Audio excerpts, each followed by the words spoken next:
everyone, it's Wacky Anime What If here to present you with What If Issei Was the Shield Hero Part 2. Let's go and get into this.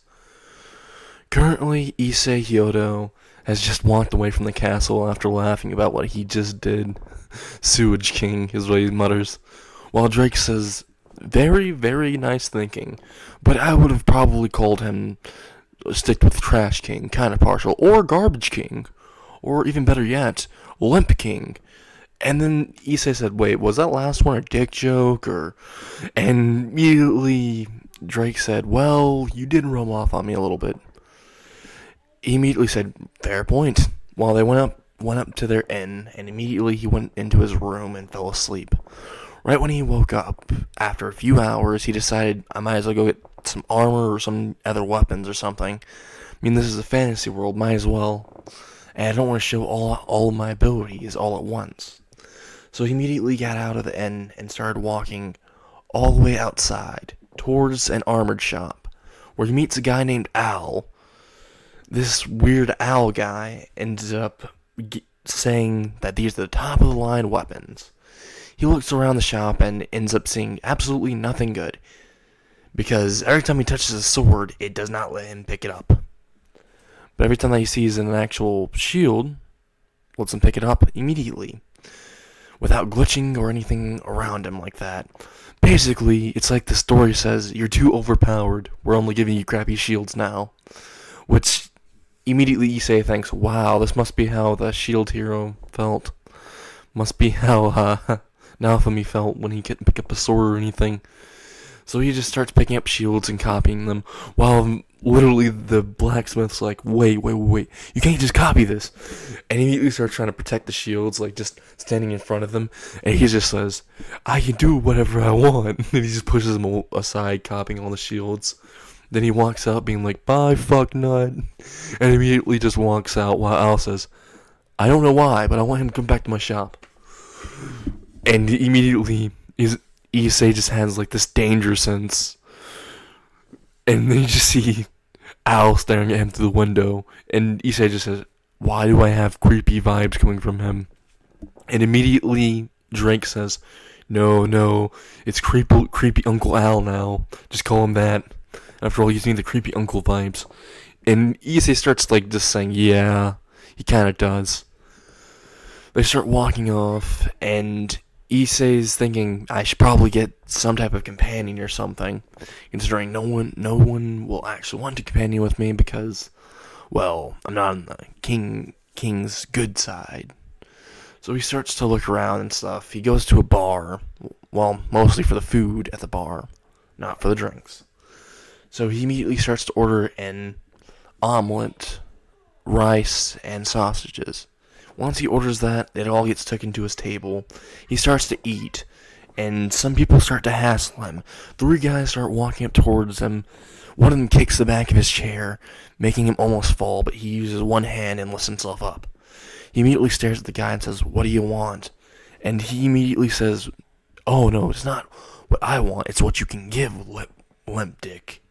And right when Issei says that, right when they say that to Issei says, oh, it's not limp. Your girl had quite the show. If I'm exact, her name was Mary, right? While immediately the guy said, no, that's just a lucky guess. And he says, oh yeah, sure. Also, how's the wife and kids doing? And immediately he says, shut up! And he starts trying to punch Issei, but Issei, who's still lifting himself up with one hand, just flips himself over the guy, grabs the arm that was about to punch him, and he yeets him out of the bar. He flies directly out of the front doors, and the doors burst open, and he flies into a building, and immediately he crashes and makes a hole into the building, a human-sized hole. And immediately Issei says, hey, so, you want to be like that guy over there? Or do you want, a little better treatment? They immediately say, we don't want what he had.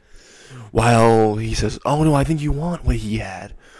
They start trying to run, but Issei is just like right behind them. They're trying to run, but Issei is right behind them, just coming after them. And they think they got far enough, and they slide next to the building.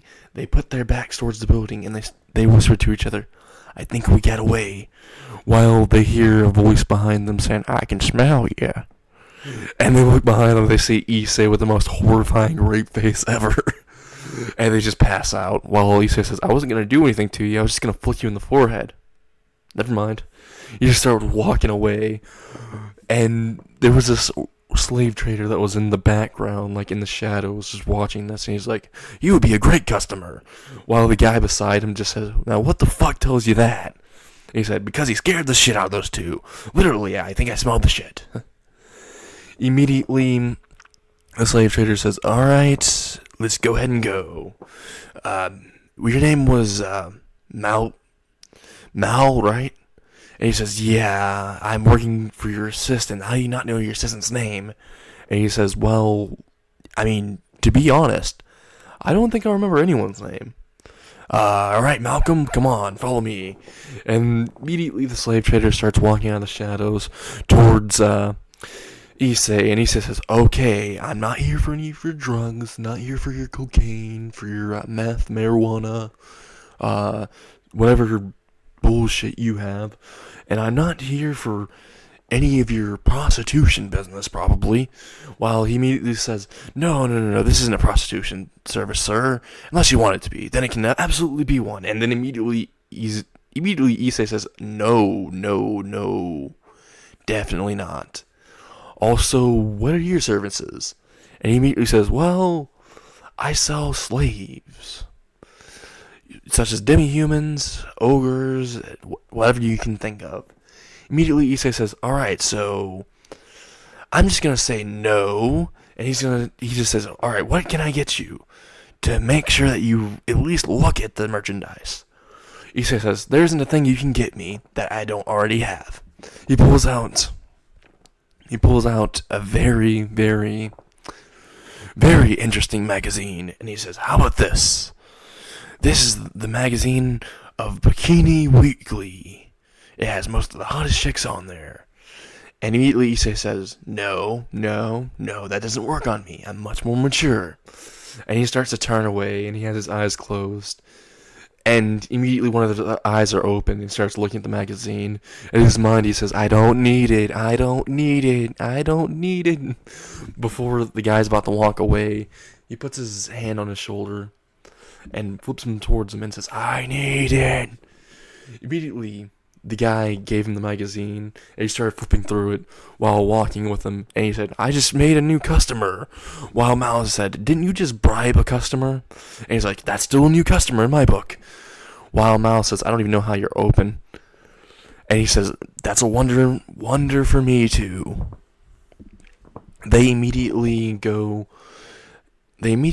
towards the merchant's shop, slave shop. Right when they walk in, he immediately opens the door and shows him all the merchandise. He sees a giant wolf man, and he says, "No, Wolfman is not gonna be there. I'm not getting him." While the guy says, "Well, he can do tricks." And immediately Issei says, "What are the tricks?"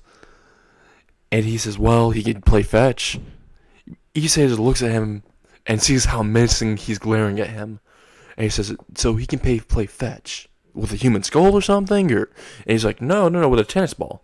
He unlocks the lock, and immediately when he unlocks the lock,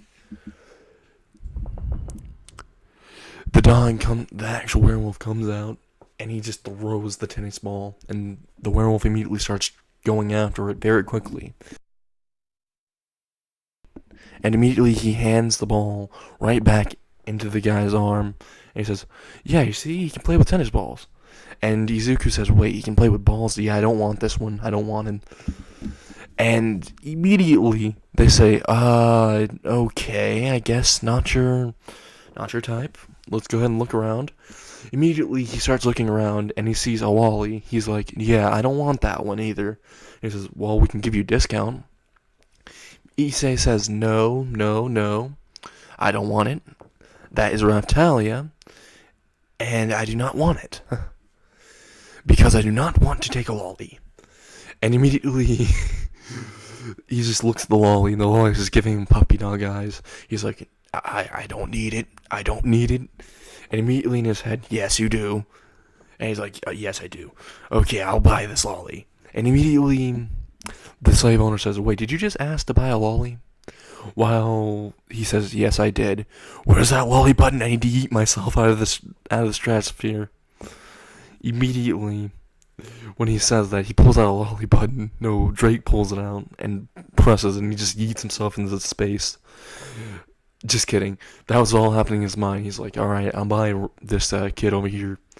Immediately, he buys the kid. They put the slave seal on her. And he takes off with Raphtalia away from that shop.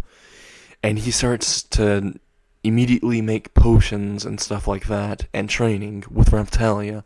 And immediately, he cures her, talks about her, anxieties and everything, and says, don't worry, I'll take care of you, kid. He starts to actually pet Raphtalia, and Raphtalia looks up to him as a father figure. And that's all for What If Issei Was the Shield Hero Part 2.